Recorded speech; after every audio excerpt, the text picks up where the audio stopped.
En el video anterior vimos algunos conceptos sobre coordenadas generalizadas y básicamente las coordenadas generalizadas son coordenadas convenientes de acuerdo a la simetría del problema que se está estudiando.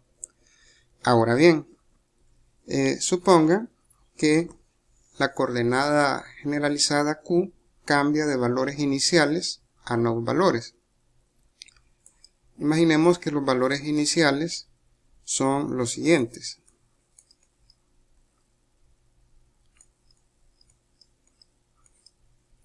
A los valores nuevos, que son cercanos.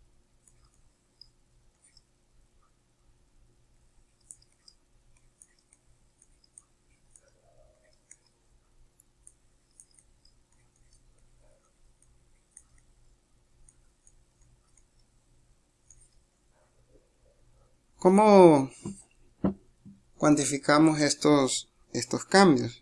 Por ejemplo, cómo cambia la coordenada X, cómo cambia la coordenada Y y la Z. Bien, tendríamos lo siguiente.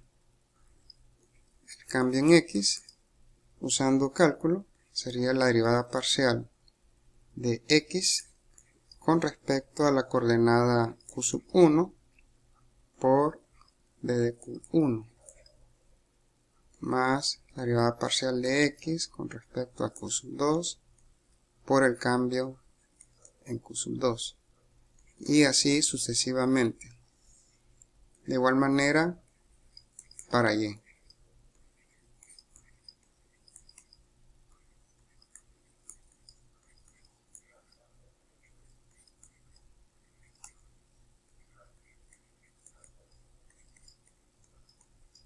Si una partícula se mueve de tal manera que las coordenadas polares son las coordenadas adecuadas, las ecuaciones de transformación sabemos que son x igual a r coseno de teta, y es igual a r seno de teta.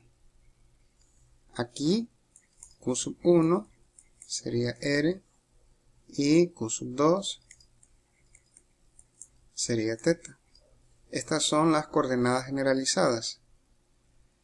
Así que si nosotros queremos saber cuánto es un cambio en X en términos de esas coordenadas generalizadas, tendríamos lo siguiente.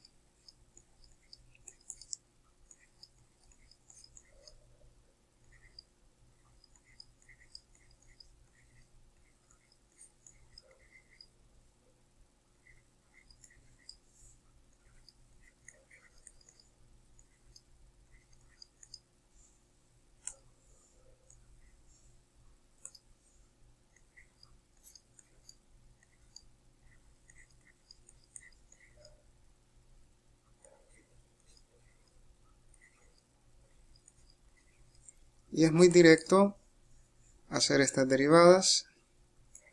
La derivada parcial de x con respecto a r es coseno. La parcial de x con respecto a teta es menos r seno de teta.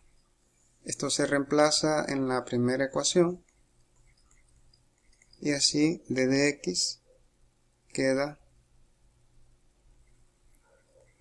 coseno de teta d de r menos r seno de teta d de teta. Y de igual manera se puede obtener d de y. Las derivadas son bastante directas. Bien.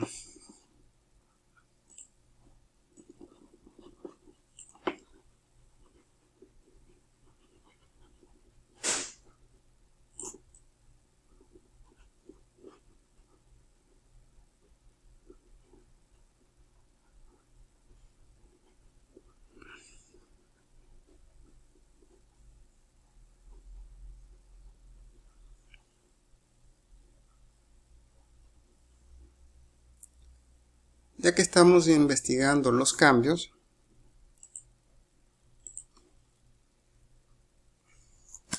tratemos de generalizar.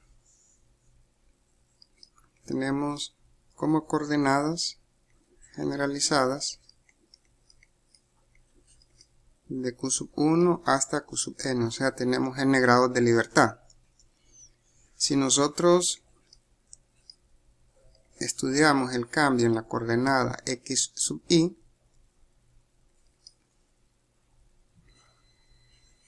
esto sería igual a la sumatoria de k igual a 1 hasta n, la derivada parcial de x sub y con respecto a la primera variable, con respecto a la segunda y así sucesivamente. Entonces lo ponemos de forma general con respecto a la partícula k por el cambio respectivo. De igual forma para la coordenada y.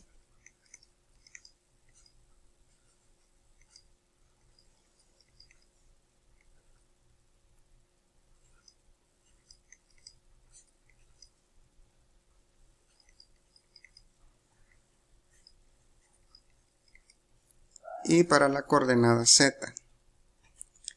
Bien, si una partícula tiene un desplazamiento de dr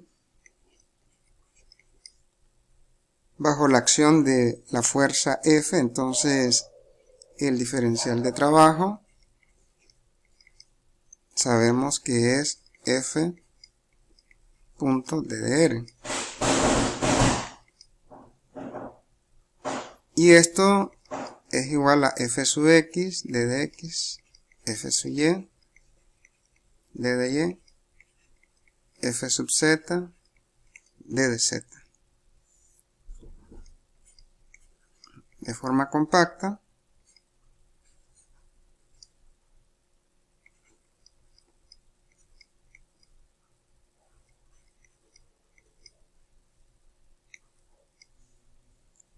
donde i va de 1 a 3. I va de 1 a 3 para las n partículas. Si tenemos n partículas, entonces tratando de generalizar a n partículas, la i sería de 1 hasta 3n. Ahora bien, ¿qué tal si esto lo ponemos de manera sencilla para la coordenada x nada más? Un pequeño delta de trabajo va a ser igual a la sumatoria de i por F sub i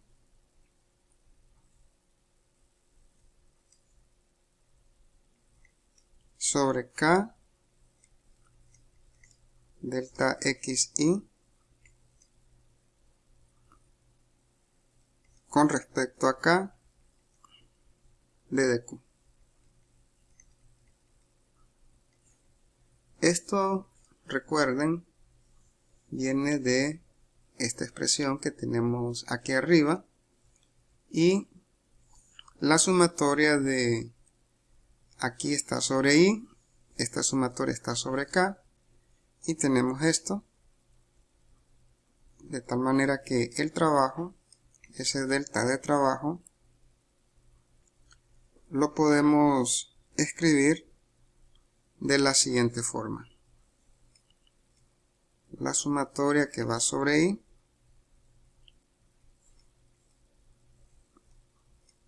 la sumatoria que va sobre k fi delta xi con respecto a q sub k por d de qk. Deben de notar algo, que todo esto que está acá, esto, tiene unidades de fuerza y esto tiene unidades de desplazamiento. Así que A todo esto que está aquí en las llaves es justamente lo que le vamos a llamar la fuerza generalizada. La fuerza generalizada.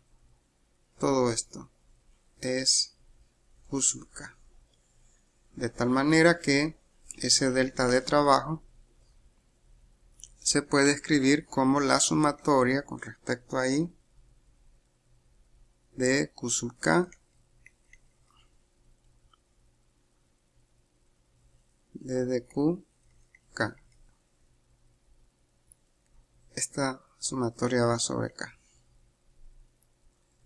Aquí simplemente invierten el orden de las sumatorias y eso hace que tengamos que la fuerza generalizada sobre la partícula K es igual a lo siguiente: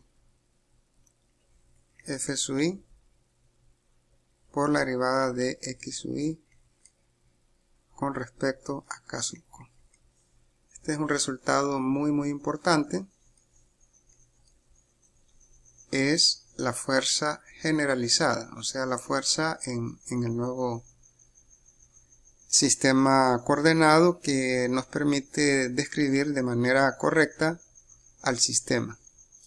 Si la partícula se está moviendo de tal manera que el sistema esférico es el correcto para describir el movimiento de esta, entonces las coordenadas generalizadas van a ser las coordenadas r, θ y φ. Y las componentes de la fuerza, pues tendríamos una componente para r, posiblemente, una para θ y otra para φ.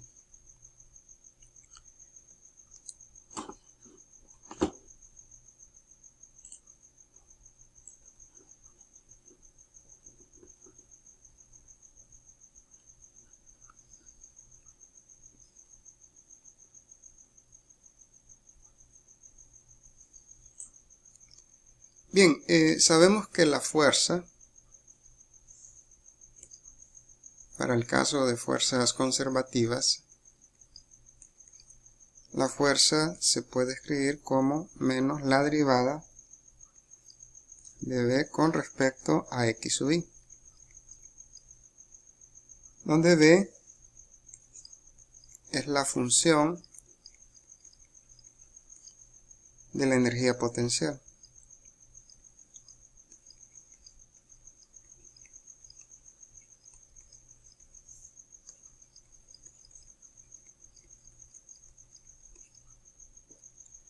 Bien, como vimos hace un momento, la fuerza generalizada se puede escribir así, y esto es justamente la derivada parcial del potencial de B con respecto a la coordenada Q sub K. Así que la fuerza generalizada se puede escribir como menos la derivada parcial del potencial con respecto a Q sub K. Un resultado también muy importante.